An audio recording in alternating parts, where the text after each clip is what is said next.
morning, students. I welcome you all to the online session and hope you all must be fit and fine, right?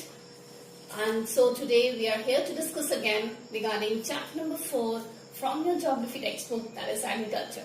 Today we are going to discuss the chapter at a full length. At a glance, we are going to see what exactly is there in the chapter. You see, this will help you during your exams, during the time of revision. Right, the full chapter at a glance, it will be very easy for you to revise. Apart from that, if you really want to score minimum 80%, that is, then this particular revision will be quite helpful to all those students whose minimum, there are students who want to score at least 80%, right? If not 100%. So for them, it's very, very beneficial. But if you really want to score out of the paper, refer your textbooks also, right? So with this, let us start with today's topic, that is called to be as agriculture. Now, the very first thing, what exactly do you mean by the term agriculture? Agriculture is the art and science of growing and harvesting the crops. You will see a number of activities are indulged in there, right from tilling the soil to sowing the seeds to growing, harvesting, threshing. All these are the number of activities which are included in it. So, you will see that is the reason why it is called to be as an art and science of growing the crop. Now, come to the second point. That is why this agriculture is important. What is the importance of agriculture? You will see agriculture engages lots and lots of people. That is 2/3 of the country's population is engaged in agriculture activity. And hence, it provides employment to the people on a very large scale. This is the first point. Apart from that, it produces most of the food crops with what we consume, right? So it's important for the growth of the crops. Third one, that is, it's a source of raw material for the agro-based industries. Most of the industries, agriculture-based industries, they depend upon agriculture for their raw material, and hence agriculture is considered to be one of the most important activity. The fourth point, that is, it enhances export and import, and hence you will see it regulates the foreign trade. For enhancement of the foreign trade, this agriculture is important. That is, most of the crops will be grown. If in excess, it will be exported to the foreign countries, and if there is a need for a certain crop, it will be imported, and hence it enhances your foreign trade. Now, it helps in earning foreign exchange in a great deal. Like for example, you will see these days when the foreign trade will be enhanced or when it is being taken on a large scale, it helps in generating foreign exchange to a great extent. So these are the important points relating to your agriculture. 3 mark question is usually there. Explain the importance of agriculture. Right? I have given you 5 points. You can discuss any 3. Or if you want, you can have all those 5 points also. Let me sum up again. Employment, that is the keywords I am telling you all. It helps in generating employment. Employment is a keyword. Production of the food crops. Production, keyword over here. Then it's a source of raw material for agro-based industries. Then you will see enhances trade, helps in earning foreign exchange. So these are the 5 points. That is why agriculture is important, right? Now, let us have a look regarding what are the types of agriculture. When we talk about the types of agriculture, it's broadly being classified into 2 broad categories. One is your subsistence agriculture, another is your commercial agriculture, right? Under the subsistence agriculture, we have got 2 broad divisions. One is your primitive subsistence farming, another is your intensive subsistence farming, right? Under the commercial, we have got plantation farming. So now let us discuss each of these categories in detail. So we'll take up the first one, that is your primitive subsistence farming. You will see, as the name itself suggests, you will see primitive means old, and subsistence is the term that is called to be a self-consumption. So when I talk regarding primitive subsistence farming, this type of farming is basically done by the people using old technique, right? Old methods of farming will be used out. Old tools and equipments like hoe and dowel are being used on a large scale. And the produce is just only for the self-consumption purpose, not for sale in the market. Apart from that, hardly any use of chemicals, fertilizers, insecticides, pesticides will be there. It will be, little bit of manure will be used out. this type of agriculture, it depends basically on your rain for the irrigation purpose. No artificial means of irrigation is being used out. Apart from that, you will also see that in this particular type of agriculture, it is popularly known by the name slash and burn agriculture. Now, you all must be aware what exactly is the slash and burn agriculture. You will see it's a type of agriculture wherein a piece of land is being cleared out, and you will see in that particular piece of land, the whatever vegetation is there, it is being cleared, and then the farming is being done. After a certain few years, maybe after 1 or 2 years, when the soil fertility decreases, people, they burn the entire land area, the crop area, and the ashes are being sown and left as it is, and they move on to the next piece of land. And so you see this type of agriculture which is being practiced, that is called to be a slash and burn agriculture. Basically, it is being practiced in very few pockets of our country. That is, your tribal people basically practice this particular type of agriculture. So this is regarding your primitive subsistence farming. Looking at the points, as I told you, it is being done for the self-consumption purpose, basically using primitive tools like hoe, dowel, digging sticks are being used. No use of fertilizers, chemicals, pesticides. Depends upon irrigation for its, or you will see it depends upon rainfall for its irrigation purpose, right? Apart from that, it's also known by the name slash and burn agriculture. Now, do you all know slash and burn agriculture is known by different name in different corners of the country?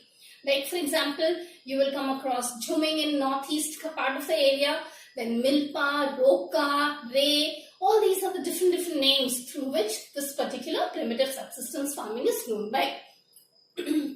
So these are the points which you need to remember.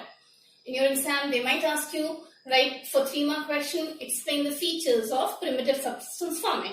Now, let us move on to the next farming, that is called to be as your intensive subsistence farming. So when we talk about intensive subsistence farming, you will see these types of farming are being practiced on land where you have got high population and pressure on the land is more, right? So when the pressure on the land is more, you can say that more has to be grown from that particular piece of land, right? And again, this is also basically done for your self-consumption purpose. Now you see more the pressure on the land will be there, more output, how it can be grown, that is again by using chemicals, fertilizers, insecticides, pesticides, it will be grown on a very large scale. And this is how you will see that more can be grown. Again, what about the irrigation then? You will see artificial methods of irrigation is being used out. It does not entirely depend upon the rainfall. High yielding variety seeds will also be used. Apart from that, you will see due to law of inheritance, you all must be knowing what exactly is law of inheritance. That is, the father's property passes on to the next generation, right? And just because of this law of inheritance, you will see land is being divided into small pieces. And this is the reason why you will see modern equipments like threshers and combiners, it becomes very difficult to use in these areas, right? So this is regarding your intensive subsistence farming. Again, as I told you, biochemicals, inputs, pesticides, insecticides, all these will be used on a large scale so that more can be generated from that small piece of land, right? So this is regarding your subsistence farming, that is primitive and intensive subsistence farming, right? Now let us move on to the next one. That is called to be as a commercial farming. As the name itself suggests, commercial, that is for sale in the market. Basically, you will come across the growth of cash crops in these areas, right? In the entire field, only one particular type of crop will be grown out. And the crop which will be grown, it will be for sale in the market, not for the consumption purpose. Directly from the field to the factory or to the market. Such a type of farming is your commercial farming. Here, high doses of chemicals, fertilizers, insecticides, pesticides are being used on a very large scale.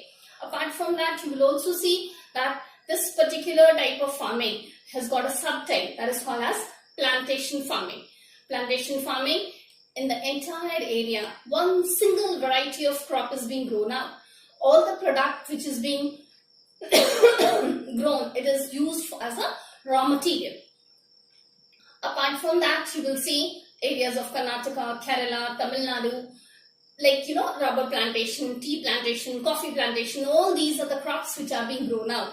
Again, high doses of chemicals and fertilizers will be used out so that more can be gained. Modern methods of farming is being used out and better irrigation facilities are being used out. So this is regarding your commercial plantation farming, right? So till now, let us have a quick recap. What we all have discussed, that is the definition of agriculture. We have discussed about the importance of agriculture. We have discussed about the types of farming. Under that, subsistence and commercial farming. Under the subsistence, you have got primitive subsistence farming. You have got intensive subsistence farming, right? And in the commercial, we have got the plantation farming. So now let us move on to the next topic. Let us discuss about the cropping pattern which is there in our country. See children, every crop cannot be grown in every season. They need specific climatic conditions, soil requirement, temperature, rainfall and so on. And based on that, the crops are being grown, different crops are being grown in different seasons. In India, when we talk about the cropping season, India has got 3 main cropping seasons. What are those? That is Rabi, Kharif and Zaid cropping season. Right? Now let us discuss about each one of it. Let us have a look regarding the Kharif cropping season. You will see Kharif cropping season sown on the onset of the monsoon. That is from June to July. Apart from that, harvesting is done from September to October. Irrigation, when we talk about, it depends purely on the rainfall. Apart from that, crops like paddy, maize, jawar, bajra, ragi, pulses, all these are the crops which can be grown. So this is the Kharif crop. So what all points are there? See, sowing is on the onset of the monsoon. That is just the monsoon when it starts. People start sowing it out. That is June to July. And the harvesting period is somewhat September to October. Apart from that, when I talk about irrigation, you will see it depends purely upon the rainfall. Crops like paddy, maize, jawar, bajra, ragi, all these are the crops which can be grown over there. Let us have a look regarding the second cropping season. That is your Rabi cropping season. Rabi, it's sowing in the month of winter. Like when the winter season will be there, then the sowing season starts. That is from the month of October to November and harvested by the month of March to April. That is when the summer season starts. Apart from that, it depends upon rainfall.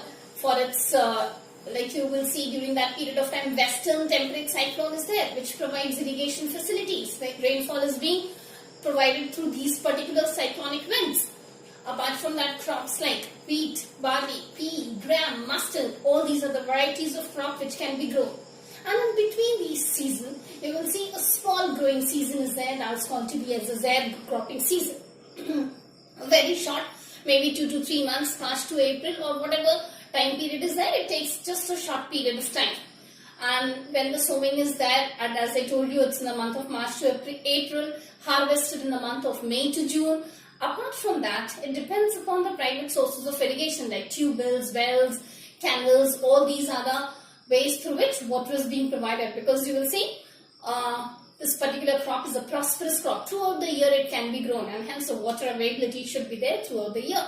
Apart from that, you will also come across crops like watermelon, muskmelon, cucumber, right? All these are the crops which can be grown during this particular season. So this is regarding your 3 main cropping pattern which is being practiced in our country. That is your Rabi, Kharif and Zaid cropping season. Now, next we'll discuss about the geographical requirement regarding each of the food crops. So let us start with the food crop, that is your rice. When I talk about rice, you will see it's a Kharif crop, right? The temperature requirement 25 degrees Celsius, rainfall 100 centimeter, right? Apart from that, areas where it can be grown, that is the northern plains, the northeastern states, your coastal areas, your deltas, deltaic region, all these are the region where this particular rice crop can be grown. As I had told you in the previous lecture, if you could recall that rice module, there we had seen standing water is being required for it, right? The states like Orissa, West Bengal, Bihar, Tamil Nadu, all these are the region where rice can be grown in abundance. Apart from that, India is the second largest producer of rice next to China. So this is regarding your rice crop. Then we have got a wheat. Wheat It's a rabi crop. It needs cool growing season and a bright sunshine when the harvest is there. Apart from that, the rainfall which is required is 50 to 75 centimeter of rainfall is needed. And you will see the areas where it can be grown. That is your Ganga Satluj areas, plains, that is your Deccan area. All these are the areas where wheat can be grown in abundance. Now let us have a look regarding the states which are the leading producer. That is the states of Punjab, Haryana, UP, MP. All these are the regions where this wheat can be grown in abundance. You will see it is the second most cereal crop next to rice, right? That is, it is rice and wheat are the two important crops which is being consumed throughout the country. So this was regarding your rice and wheat. Now let us move to the maize. Maize, as you all must be knowing, it's a food and a fodder crop. Food and a fodder crop means consumed by human beings also and by gai bhais also, right? That is by animals also. So it's not like maize usko khila diya. It's not like that. You will see the plant which is left out, that particular stem and all is being given to those animals, right? So this is regarding your maize. Now let us have a look regarding the geographical requirement of maize. You will see it's a Kharif crop.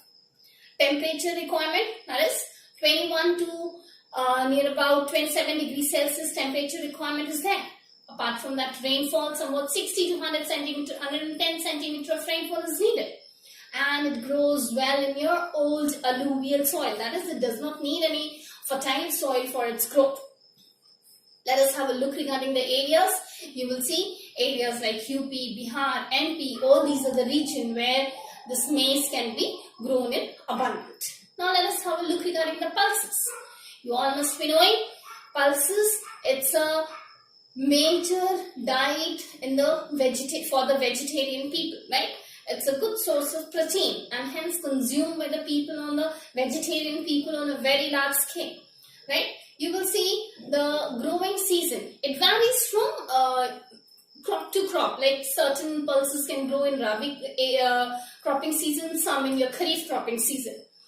Let us have a look regarding the temperature. On an average, all these pulses, they need 25 to 30 degrees Celsius of temperature. The rainfall requirement when I talk about, it's 45 to near about 45 centimeter of rainfall is being needed. And the areas when we talk about, it's evenly distributed everywhere throughout the states. In each and every state, it is being grown out. Right? Let us have a look regarding the leading producer of pulses, right? Which all states are the leading producers of these pulses. That is your MP, Rajasthan, Karnataka, UP, all these are the region where pulses are being grown in abundant. And you all must be knowing India is one of the largest producers as well as the consumer of pulses. And you will see in the root nodules that it's a leguminous crop, and in its root nodules you've got rhizobium bacteria. What's the main function of that? Nitrogen fixation, right? And it makes the soil very, very fertile. So this is regarding your pulses, right? Apart from pulses, we also have got millets. But before I move on to millets, do you remember 3 crops of paddy I had discussed in my previous lecture? That is Os, Aman and Boro, right? So you need to remember 1 mark question is very frequently being asked. And see children, one more thing, whatever is given in your textbook, read that much only, don't go beyond that. If temperature is not given, don't read. If rainfall is not given, don't discuss. Soil is not given, don't do anything extra. Strictly stick to your NCERT textbook. Let us move on to the next crop. That is called to be a millets. You all must be knowing millets is also known to be as a coarse grain, right? And it includes jawar, bajra and ragi. So when in your exam they give you like what are the coarse grain. So don't get confused. Millets itself is known to be as a coarse grain, and in that particular category you have got jawar, bajra, ragi. So now let us discuss about this jawar, bajra and ragi. You will see, let me discuss some of the features regarding your millets. These millets, as I told you, the first point, it's called to be a coarse grain. It has got very, very high nutritional value, right? Due to the presence of variety of vitamins and minerals in that. Apart from that, the 3 major millets are jawar, bajra, ragi. Now let us discuss one by one. Take the first one, that is jawar. You will see it's the 3rd most important crop. Jawar ki bajri, you all must, chapati, not chapati, jawar ki roti, you all must have eaten, right? So you will see it's the third most important crop. It's a rain-fed crop, right? Needs rainfall. And Maharashtra is the largest producer of jowar. Apart from that, let us move on to the second one, that is bajra. It grows on a sandy soil. Not only sandy soil, black soil is also suitable for its growth. Apart from that, Rajasthan is one of the leading producer of bajra. Now let us move on to the next one, that is called to be as your ragi. When I talk about ragi, it's a crop of dry region. So when it's dry region, needs less amount of rainfall, right? And it grows well on your red, black, sandy, loamy and shallow black soil, right? Apart from that, you will see Karnataka is the largest producer of ragi. So this is regarding your millets, jawar, bajra and ragi, right? So these are the food crops which we have discussed, that is rice, wheat, maize, pulses and millets. Now let us move to the next topic, that is your food crop other than grains. Under that category we have got sugarcane, right? So you will see Brazil is the largest producer of sugarcane in the world. Apart from that, now let us have a look regarding the geographical requirement for this particular crop. You will see the temperature which is required is 25 to 27 degrees Celsius. The rainfall requirement is 75 to 100 centimeter of rainfall is needed. It's a crop that is both tropical as well as your subtropical crop, and it's a labor intensive crop. You will see lots and lots of labor is being required for plucking those tea leaves, and hence you will see it's called to be as a labor intensive crop also. Then again, it's a capital intensive also. Once the you will see that tea plantation has to be started out. During that period of time, lots and lots of capital is being required, and it's a different thing that year after year the yield can be generated. That is for near about 50 years from that same particular plantation crop you can get lots and lots of yield. Apart from that, as I told you, it's a source of raw material for a variety of products, like for example sugar is being obtained. Then you have got jaggery, you have got molasses. It's also being used in your paper industry, also used for your as a beverage crop, for making your liquor and all. So all these are the uses of sugarcane. You will see the leading states, that is your UP, Maharashtra, Karnataka, all these region where you will see black soil as well as the alluvial soil is there in abundance, right? Now let us move to the next crop, that is your oil seeds. When I talk about oil seeds, you will see a variety of oil seed is being grown in our country. Like we have got groundnut, we have got mustard, we have got coconut, we have got soya bean, we have got cotton, linseed, sunflower and so on. And you will see this particular oil seeds, it's used for a variety of purpose. Like for example, it is used as a cooking medium. It's used in your soap, cosmetics, ointments, as a lubricants and for various other purposes. After extracting the oil, you will see the residue which is left, that is called to be as an oil cake, and it's a very rich source of protein for the animal, right? So it's used as a fodder for the animals also. Not only this, when we talk about oil seeds, groundnut is being grown in our country on a very large scale. You will see half of the major oil seeds is being governed by this growth of groundnut itself. Like for example, when I talk about groundnut, it's a Kharif crop, and Gujarat is the leading producer of groundnut, right? Apart from that, there are certain oil seeds which can be grown both in the Rabi as well as in the Kharif crop, as a Kharif crop. Like for example, linseeds and mustard, it can be grown as a Rabi crop. Castor can be grown as a Rabi and a Kharif crop. Right, so this is regarding your oil seeds. Now let's move on to the next topic, that is called to be as your next crop, that is your horticulture crop. The word horticulture, hope you could remember, recall with our previous lecture, that is growth of both fruits and vegetables. It's called to be as your horticulture.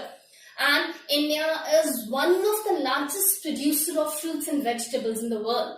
Like for example, in our country, we have got mangoes of Maharashtra, Andhra and UP. We have got oranges from Nagpur and Cherrapunji, banana from Kerala, lychee and guava from UP and Bihar, grapes from Andhra, Telangana and Maharashtra. We have got walnuts, apricots, apples from Jammu and Kashmir and Himachal. And in this way, you will see India accounts for 13% of the world's vegetable also. Apart from that, you will see the vegetables like cauliflower, brinjal, potato, all these are being grown in a very large scale. The reason why, the suitable climatic condition. You all must be knowing climatic condition as well as the soil type. It varies from one area to another, from one region to another. Is it clear? And this enhances the growth of variety of fruits and vegetables on a very large scale. So this was regarding your sugarcane, oilseeds and horticulture crop. Now, let us move on to the next food crop other than grains, that is your tea and coffee, beverage crop, what we call as. Right, you will see when I talk about tea, it's a tropical as well as a subtropical crop, and it comes in the category of your plantation crop. And you will see it grows very well on a deep, fertile, well-drained soil. And this is the reason why hilly regions are most suitable, because hardly any waterlogging is there. Frequent showers of rainfall is needed. Near about 200 centimeters of rainfall is also being, like slight showers of rainfall is being required for its growth. Apart from that, as I had told you all, it's a labor-intensive crop. Well, as I was talking about the geographical ambitions which are required for the growth of tea, in that particular category, you will see it needs a warm, moist-free climate, right? And as I told you, it needs a well-drained soil. Hardly any waterlogging should be there. Now let us have a look regarding the areas where it can be grown. It can be grown in the Assam region, your Darjeeling Hills, Jalpaiguri district of West Bengal. These are the regions where you will come across tea plantation on a very large scale. And it's both capital as well as labor intensive, right? So these are some of the features regarding your tea. Now let us move on to the next one, that is your coffee. When I talk about coffee, as I have told you earlier also, it was never an Indian crop, right? It's a lower plantation crop being brought by Baba Budan from Yemen, right? And India produces near about 4 to 3.2% of world's coffee. In some textbook you have got 4%, in some textbook it's 3.2%. So you just keep on updating. The current data is 4% of the world's coffee.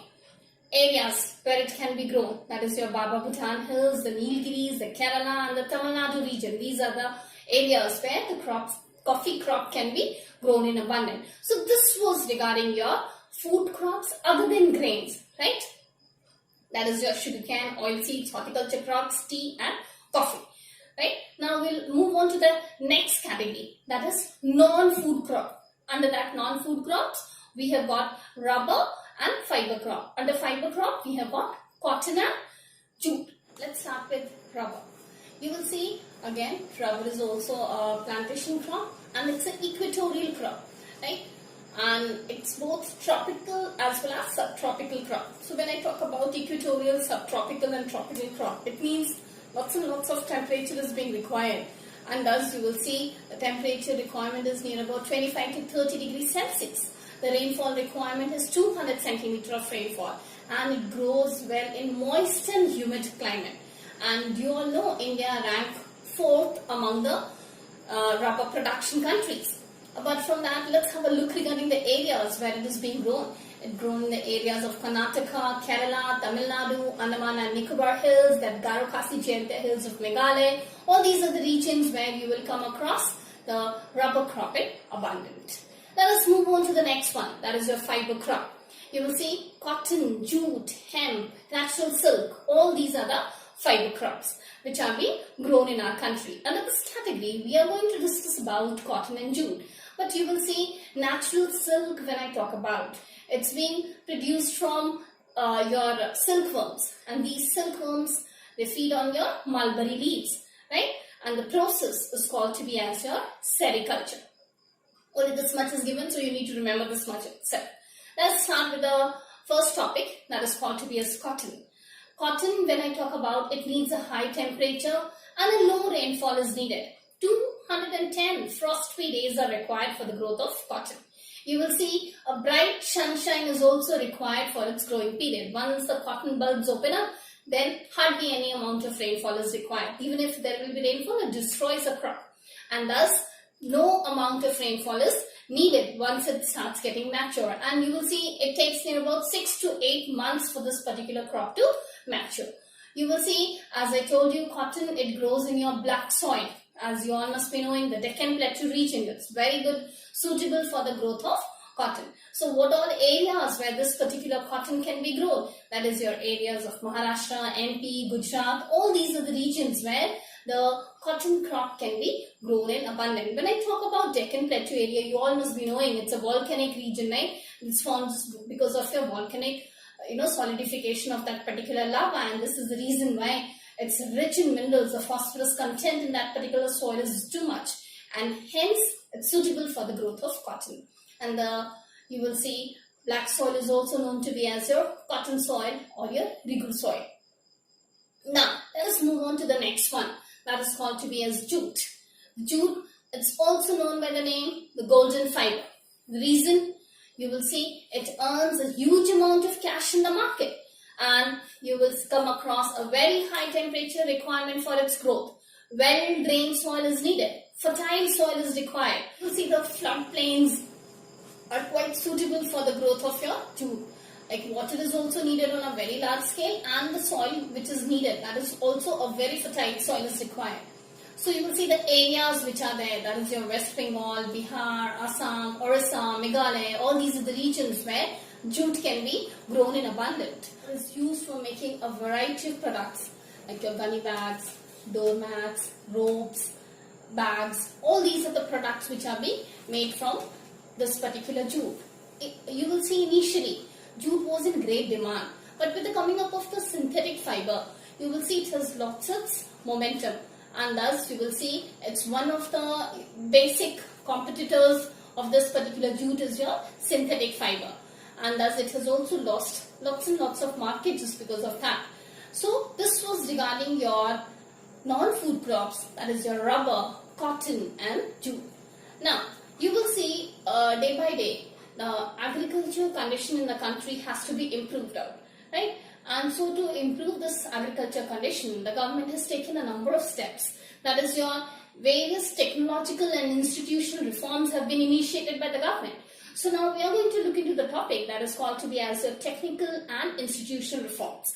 Let us start about the very first one, that is why it is being required. You will see food crops are being produced on a large scale, and to enhance day by day the food production due to the increasing population, this increasing population has to be supplied with the food crops, right? And so there is a need for so many reforms, like the reason why 1960s Green Revolution came into existence, which gave a boost to this particular agriculture production. Similarly, these types of reforms are being required so as to fulfill the needs of the crop which is there in the country. Apart from that, various raw material industries are there which needs raw material. The farmers day by day, they are committing suicide. So to reduce that stress level also, reforms are being needed. Not only this, you will also see that to enhance the productivity, like though the farming is there, farming is being taken up by a large number of people, but the income generation is not that much.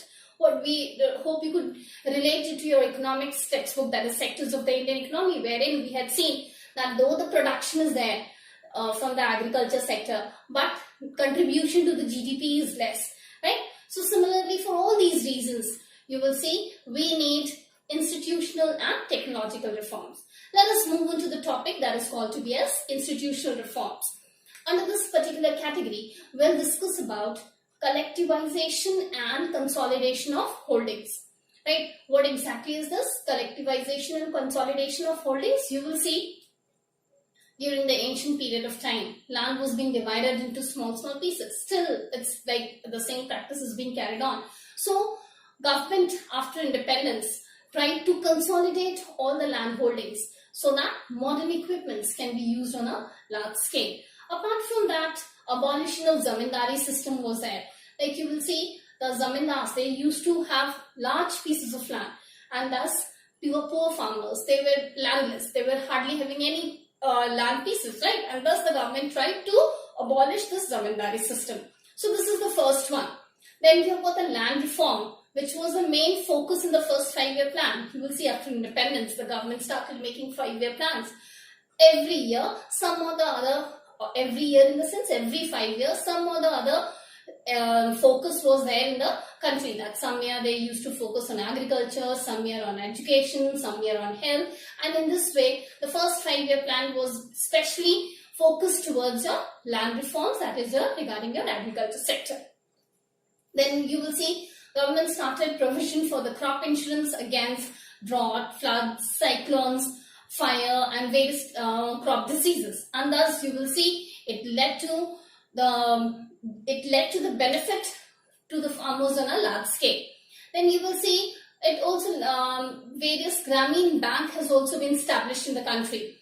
When I talk about the establishment of Grameen Bank, you all must be knowing, related to your sectors of the Indian economy, that the farmers, it has to depend upon money lenders and you can say landowners for getting credit, and thus they are being exploited and they fell in a debt trap situation. And so to remove all these types of hurdles, you will come across that establishment of Grameen Bank was there, so that the loans can be easily provided, that is, the credit can be provided to the farmers at a very concise rate, right? So cooperative societies was also being taken up. Interest could be provided to them at a very low interest rate, and it will lead to the benefit of the agriculture sector. Then we have got coming up of Kisan credit cards, then PIS, that is a personal accident insurance scheme, MSP, minimum support price. All these types of facilities are being provided to the farmers so that the agriculture production can be done on a very large scale and the poor farmers can be benefited. So this was all regarding your technical institutional reform. Now we are left out with the technical reforms. Let us see what exactly is that. You will see under technical reform, we have got the Green Revolution, which was initiated in the year 1960s. High-yielding variety seeds were being introduced and it led to the production of the crops on a very large scale. Boom production we had. Then simultaneously, we also have that White Revolution. When I talk about White Revolution, popularly called to be as your Operation Flood, here you will see milk and milk products, the growth of these could be enhanced. Then you will see from time to time weather bulletins are being telecast, which benefits the farmers on a very large scale, right? They come to know regarding the weather conditions and then it helps them in harvesting and sowing and all. Apart from that, you will see agriculture programs are also being telecast on radios, televisions for the benefit of the farmers. There are farmers who are illiterate, who don't know anything about this particular agriculture, and thus such type of programs benefit them on a very large scale. Lastly, subsidies provided by the government for the agriculture product, subsidy on equipments, seeds, fertilizers, all these are being provided so that they get all these things at a very concise rate and would help the farmers on a large scale for the growth of the production. So this was all regarding your technical and institutional reforms, right? Here onwards, the chapter pages are not included in your geography textbook, and it's not there in the CBSE board exam. So we are going to take up the topic state here itself. So this was all about your agriculture chapter, right? I hope it will help you on a very great scale during your revision time. Any type of doubts and queries, we are always there. So that's all in today's lecture. See you in the next lecture. Till then, stay safe, stay home. Goodbye. Thank you.